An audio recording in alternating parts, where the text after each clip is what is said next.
Oh my gosh, this is the turning point in the history of this country. We haven't seen anything like this since the 14th Amendment. The Democrats haven't been this angry since Abraham Lincoln freed the slaves.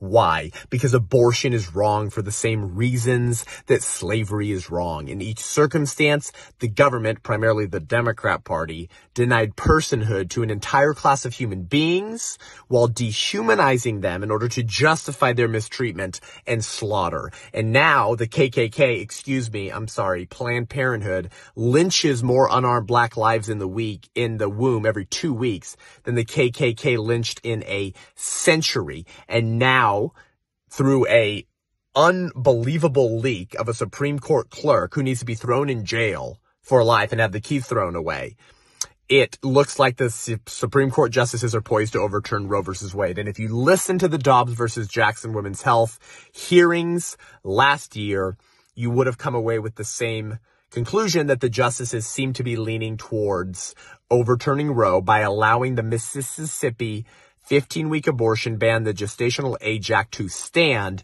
which is a functional overturning of Roe versus Wade, because Roe versus Wade and Doe versus Bolton, decided in 1973, did not allow states to ban abortion after viability, a stupid subjective term that changes every few years when medical advancements allow us to move the age of viability to younger and younger stages. So apparently, a Supreme Court clerk leaked this information. This has never happened before in American history.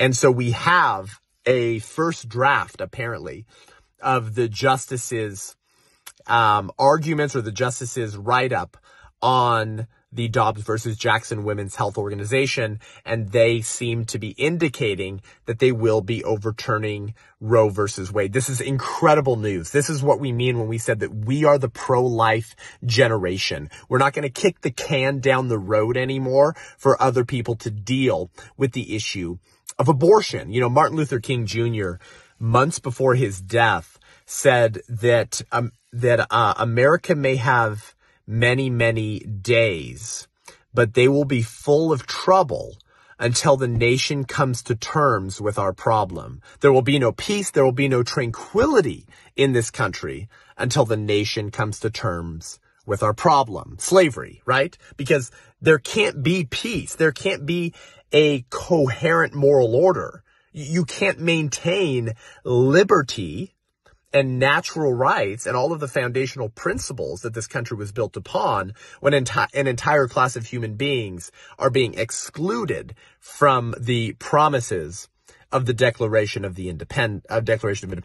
And we're seeing the same thing happening now. Look at the last 2 years of tyranny in this country.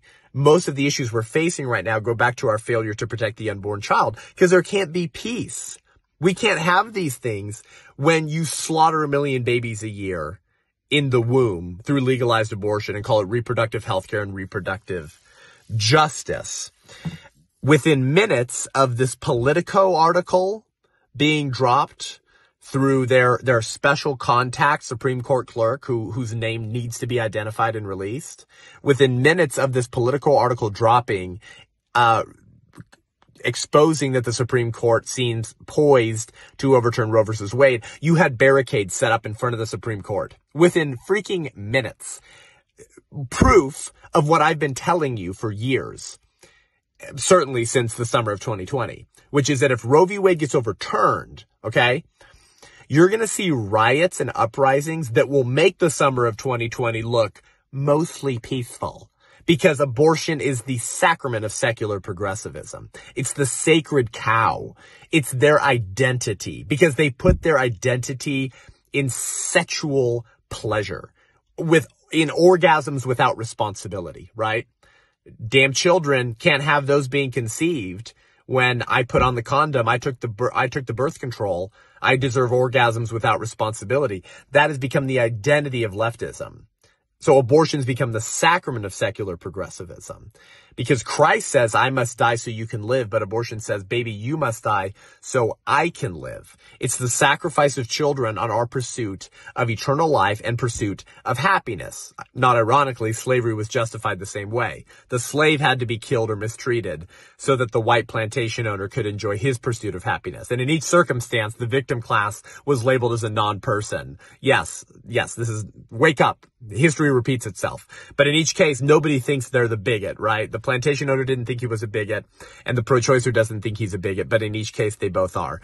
So we are 6 weeks, perhaps, or less from getting the final decision from the Supreme Court. But this is your takeaway. Make no mistake, these papers were released by a radical pro-abortion Molech servile activist in order to incite riots. That is why this was released. That is why the federal government is putting up barricades in front of the Supreme Court, knowing that this will likely happen. Okay? Why? To strike fear into the heart of one or two justices to sway the vote, to create massive cultural, societal, and political pressure so that the Supreme Court and any of the justices who are somewhat in the middle or more likely to cave and fold to pressure will do so. With riots that will make the George Floyd riots literally look mostly peaceful.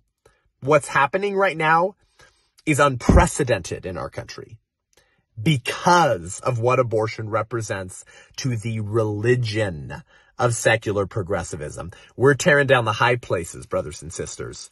We're tearing down the altars of Moloch, and the Democrats are going to lose their freaking minds. Okay? There's only one state religion in America today. It's the state religion of secular progressivism.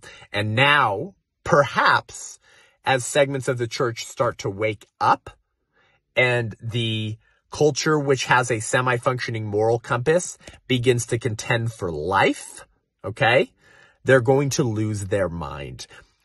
It's not just that abortion is their sacrament because it enables them to enjoy orgasms without responsibility. It actually runs deeper than that.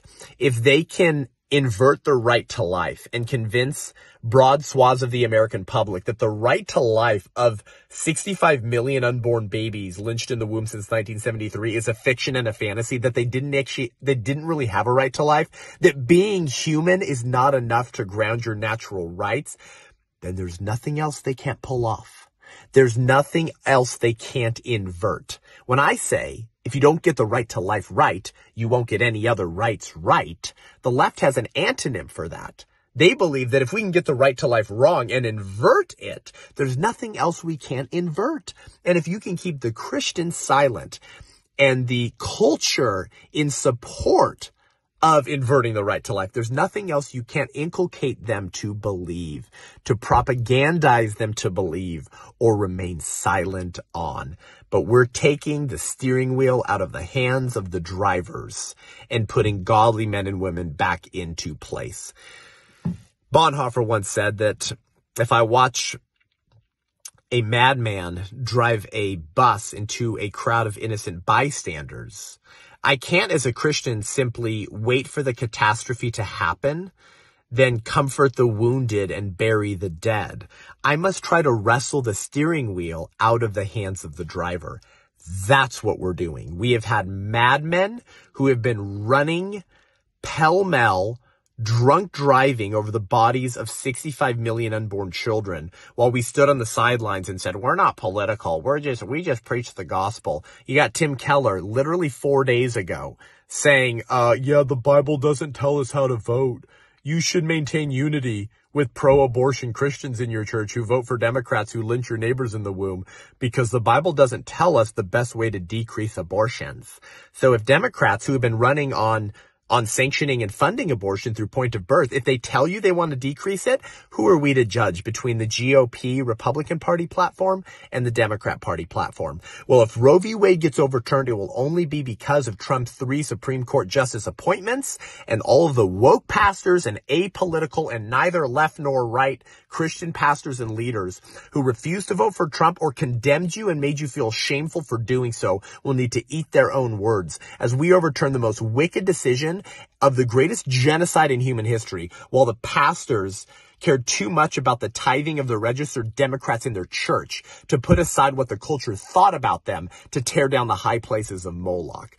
This is the turning point, Kairos moment for the country. What happens in the next 6 to 8 weeks will be some of the most monumental political movements in the history of America. And if we can't stand up and wake up to this now, there may never be another revival in America. For God will not bless a people or a country who participate in, sanction, fund, or stand by and do nothing as his babies are slaughtered in the womb. Buckle up. It's time to go.